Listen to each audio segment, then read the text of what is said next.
We're thrilled to see Terry Musin is back from a hot spot, back from the Ukraine. Yeah, it was safe and sound. Well, you know, I actually went down into the center. Our own George Thomas was down there, and so sad to see one of the prettiest areas of downtown Kiev in just shambles. Really shambles? People still living in tents from all over the country.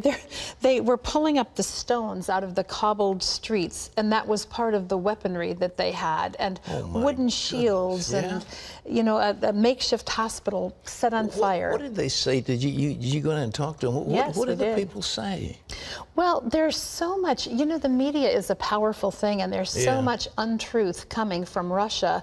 Even as, you know, Natalia Komyak, who works with me in Orphan's Promise, we then went on to Armenia, where there's a lot of confusion about who are the good guys and the bad guys, and they said to her, "Are you one of the Banderos?" And we said, there are no Banderos. There are only Ukrainian people, farmers and fathers and businessmen and young men, many who lost their lives in this battle. So we continue to pray for peace for Ukraine. Well, the orphans you've taken care of, they're okay, everything's all right? They're doing wonderfully, and you would have been so pleased in Armenia. You know, we go into places where there's a lot of poverty. There were young people in our training centers who were speaking English beautifully, memorizing the scripture in English, studying computers and proficient at computers, and their parents coming and becing literate as well. In Armenia? Yeah, in Armenia. We had a wonderful time, and can I just say, love lavash. Armenian bread. Okay, that's it's wonderful. Well, welcome back. Well, ladies and gentlemen, congratulations to all of you, because this day in April, it's what's called Tax Freedom Day. Up until now, all of your earnings, everything your earnings have gone to Obama, actually, to pay for your taxes. Well, most Americans don't like the idea of working more than 4.5 months just to pay for all of their taxes. Paul Strand has the story from Washington.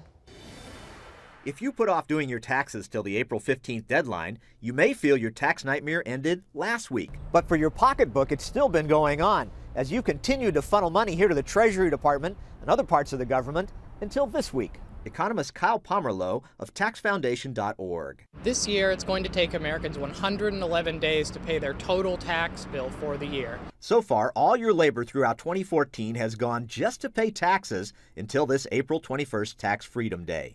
Contrast that to the American workers of 1900, who only had to work till January 22nd to pay off their taxes, 3 whole months less. They'll be paying $3 trillion to their federal government through individual income taxes, payroll taxes, and corporate income taxes. An additional $1.5 trillion to state and local governments through sales taxes, excise taxes, and income taxes to their states. This year, just over 30% of Americans' income goes to paying the costs of government and social programs. Compare that to 1900, when Americans saw a bit under 6% of their income eaten up by taxes. Most citizens now actually pay more for government than they do for their food, their homes, and their clothes. This year we'll be paying a total tax bill of $4.5 trillion. This is more than we pay as a nation on food, clothing, and housing combined. So what do Americans think about all this? 52% feel taxes are too high. 42% feel they're just about right. And believe it or not, 3% of Americans actually feel their taxes are too low. And if you feel your overall taxes went up, you're not imagining it. That fiscal cliff deal Washington politicians worked out at the start of last year have raised the taxes of more than 3/4 of Americans. Also, the first couple of several Obamacare tax hikes has taken effect. So don't be looking for any tax relief in the near future, at least not with the politicians now in charge. Paul Strand, CBN News, the Treasury Department. That 42% questionable, because a large number of those people pay no taxes at all. So sure, they take taxes are just about right. They don't pay any. That's just about right. But you don't mind paying for the defense of the nation, and you don't mind paying for efficient court systems and for roads and highways and things like that. You don't really mind it. But what you do mind is the mindless waste that goes on in Washington, just the shocking waste of money on duplicate programs, 200 and 300 duplicating programs in various types of works, 40 or 50 job training, 60 or 70 job training programs. It goes on and on. It is absolutely a scandal of massive proportions, and everybody's on the take because everybody's got a little piece of the action, and so they don't want to vote against these things. Sooner or later, some statesmen have got to arise that say, we care about the next generation, we care about the nation, and we're not going to cater to special interests. We're going to say, let's vote for what's good for the America. But right now, we don't have a majority who wants to do that. Well, in other news, does Vladimir Putin want to bring back the Soviet Union? That's the warning from the Prime Minister of the Ukraine. Wendy Griffith has that story from the CBN newsroom. Here's Wendy. Pat, Vice President Biden went to Ukraine today as American senators are calling for the United States to clamp down harder on Russia because of Putin's military actions in Ukraine. Dale Hurd has our story. Vladimir Putin is on the march, having already invaded and retaken South Ossetia from Georgia a few years ago, and now Crimea. Russian troops are poised on the border of Ukraine, ready to take more. A leading Russian think tank says Russia, for once, is not on the defensive. It is advancing. Ukraine's prime minister is clearly worried. President Putin has a dream to restore the Soviet Union.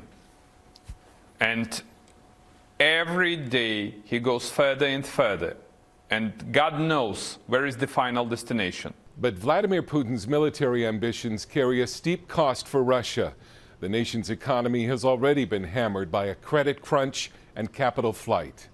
$51 billion is said to have left Russia so far, and Russian companies have been shut out of global capital markets almost completely, meaning they'll need state money to stay in business. And American lawmakers say Russia needs to feel more economic pain. I think the time is now to rapidly ratchet up our sanctions, whether it's on Russian petrochemical companies or on Russian banks. If Russia does get away with this, I do think that there's a potential that a NATO ally is next. And yes, there will be economic pain to Europe, but it's time for them to lead as well. Many are at risk from a revived Russia, including, it would seem, Jews. Anti-Semitic leaflets posted in the city of Donetsk called for the registration of Jews with authorities. It was reminiscent of Nazi-era persecution. The Russian supporters said to be behind the leaflets denounced them as fake, but Jews are understandably upset. This rabbi said, "I can say that we're very shocked by the fact that someone allowed themselves to print and distribute such leaflets." Vladimir Putin has said the greatest tragedy of the 20th century was the death of the Soviet Union. But many of Russia's neighbors clearly feel that the great tragedy of this century would be if Putin succeeds in reviving it. Dale Hurd, CBN News. Pat, can the U.S. make a difference in Ukraine? Wendy, we can if we take forceful action, but we don't have a president who wants to take forceful action. There are a number of things that could be done. There are covert things that we could do to destabilize their economy. There's no question about it. I don't want anybody playing computer games, but they do it. And you got these kids that are hackers. They can hack into if anybody can hack into the United States Pentagon, we can hack into the bank accounts of Soviet leaders and just strip those accounts out. We can do great damage. The other thing that can be done is an aggressive program to export United States hydrocarbons, oil and gas. We could also allow more of the freezing of the natural gas that is being done by only one company, Cheniere, down in the Gulf. And we don't have any of that, and it could be done so we could put that stuff on the market. Some of this gas, our gas is selling for like $4.50 a thousand, and over some in Europe it's it's as much as $70 in some times, but it's certainly a whole lot more than we're spending on a regular basis, maybe even $15 to $20 a thousand. So there's a huge market in there for our suppliers, and once that happens, we undercut Gazprom's monopoly in the gas distribution to Europe, and the Europeans are terrified that they'll cut the taps off and let them have a nice cold winter. And that's what they don't want to see. So if the United States is a reliable supplier, then all of a sudden we take that weapon away from them. There are many other things we can do, but the worst thing to do is to speak loudly and carry a small stick. Carry a big stick and talk sweetly and quietly. Speak softly, carry a big stick. Well, it's something I've been saying on this program was I've talked to the people and I've had the figures for some years, but there's tremendous good news coming out of China, and Wendy has that story. Yeah, this is encouraging, Pat. China is on its way to being the world's most Christian nation in 15 years. That's according to a leading expert on religion in China. He tells the London Telegraph newspaper that China could have nearly 250 million Christians by the year 2030. That would be more than the United States or any other country. Officially, China is an atheist country, but the analyst says that despite communist efforts to eliminate religion there, quote, they actually failed completely. Pat. Well, Wendy, I've been there so many times, and I've met with the very leaders of the Communist Party. They recognize they've got a problem. They have a problem with materialism. They have a problem with Hollywood. They have a problem with their young people. And I've explained to them, Christianity is your answer. They're thinking of going back to Buddhism, but even that Buddhism has principles that we find.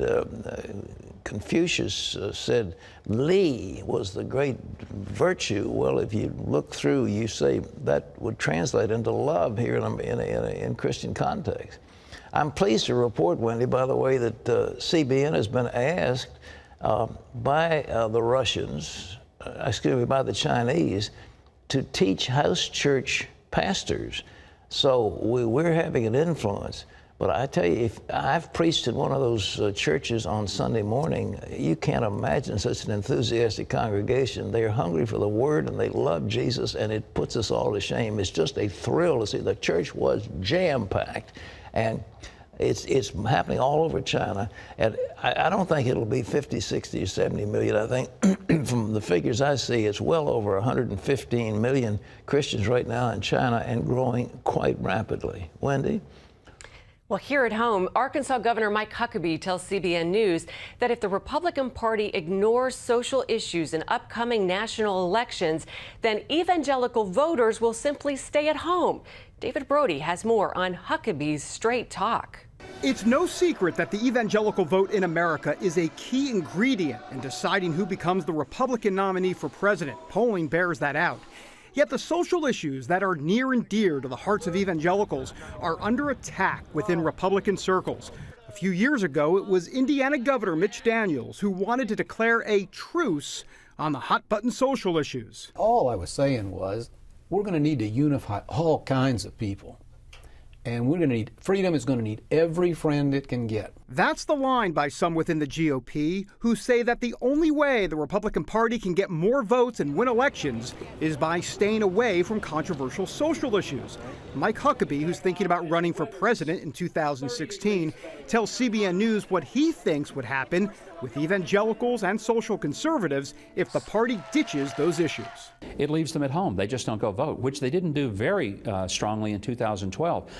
There were fewer evangelical voters who voted for Romney than voted for McCain. If 10% more evangelicals had voted for Romney, Romney would be president right now. But many in the Republican Party seem intent on phasing out social issues. Just this past week, the Nevada Republican Party stripped out all language pertaining to abortion and marriage. And after President Obama won re-election in 2012, a Republican National Committee document concluded the following, quote, "When it comes to social issues, the party must in fact and indeed be inclusive and welcoming." This notion that don't mention those issues because, you might offend the voters who are leaning left. You better worry about, are you going to leave at home, cool off, and completely chill out the voters who just will say, well, I have really no one to carry the issues that matter to me. Huckabee insists that social conservative candidates will need to stand firmly for their values and convince the party that issues like marriage and abortion are an important part of the total equation. I think it's a mistake to think that younger voters are going to make their entire election decisions on a candidate's position on same-sex marriage. If a candidate can articulate that the reason that he's for traditional biblical marriage is because, of his biblical viewpoint, then will they hold that against him any more than they would hold it against a Muslim who won't eat pork or drink liquor? I mean, if they do, then the problem is bigger than what the position is. It's why he holds the position. All of this is an issue that's going to work itself out in front of the whole country in upcoming elections. David Brody, CBN News, Washington. Pat, what's your take on the political situation? Well, Wendy, I want to say I've been there, done that. You know, that thing in Nevada, for example, that my people pretty much had control of the Republican Party of Nevada. You get out of it, things flip back so quick. I mean, you spend all the money and all the work and all the effort, and the next election, it's all gone. And you know, I think working for heaven is a whole lot better than working for control of Washington. But nevertheless, Washington does influence the decisions of so many of us. And we've got an election coming up, and I must say that Mike Huckabee has gotten a great deal of polish, and I think the French would call it savoir-faire in terms of all the issues our country deals with, because he's been on the air talking about these things every week on Fox. And he's had a very successful run. I suspect right now he would lead the polls in Iowa, which is, of course, a lot of evangelicals, but nevertheless, it'd give him a head start. And he might surprise people even up in New England, which is a hard case for most evangelicals. So he's got a good shot at it if he wants to run. I don't know if he's going to be a candidate or not, but he looks like he's setting himself up to make a move. Wendy? Pat, the movie Heaven is for Real had a strong opening at the box office this weekend. The film about a 4-year-old boy who went to heaven finished at number 3, bringing in an estimated $21.5 million. It's made $28.5 million since it opened last Wednesday. And the Christian film God's Not Dead is still in the top 10, making just under $5 million over the weekend for a total of $48 million in 5 weeks. Well, it's just blind luck that the Earth hasn't experienced a catastrophic impact from asteroids big enough to wipe out a city.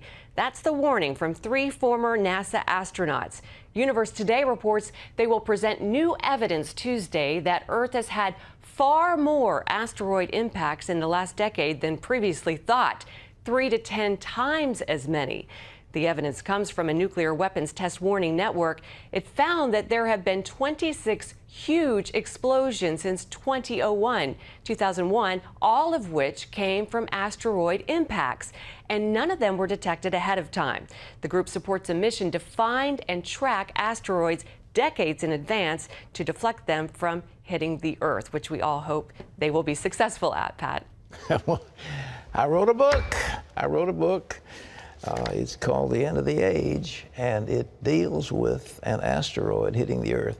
I don't see anything else that fulfills the prophetic words of Jesus Christ other than an asteroid strike. There isn't anything that will cause the seas to roil, that will cause the skies to darken, the moon and the sun not to give their light, the nations terrified on Earth of what's happening.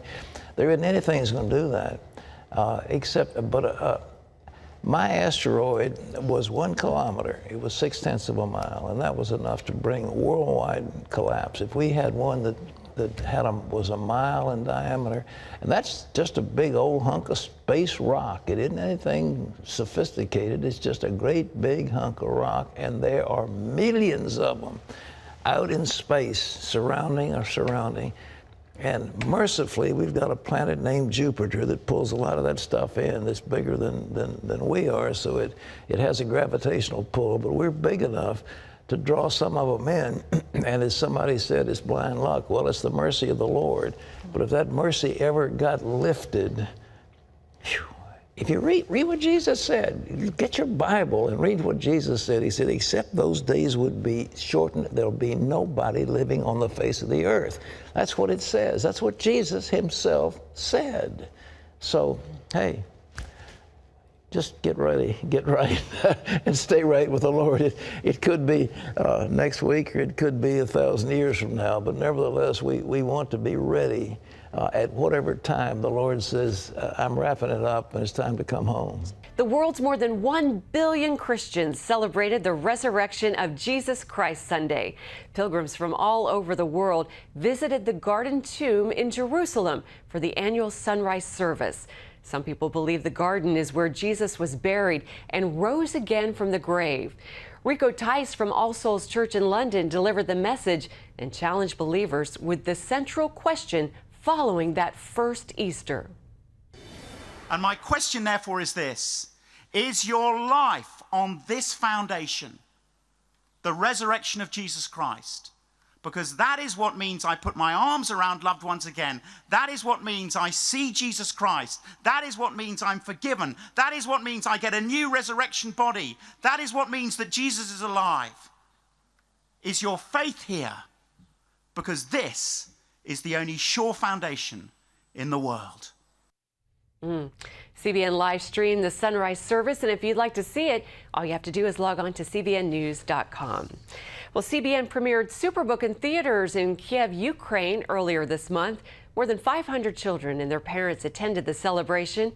Children enjoyed games, snacks, contests, and photographs with their favorite characters. Anatoly Glukovsky, president of the Ukrainian Evangelical Theological Seminary, took her grandchildren to the showing. They are now waiting for more episodes. Anatoly says she's thankful to CBN for accomplishing their goal, saying that the programs touched the kids' hearts and really spoke to them.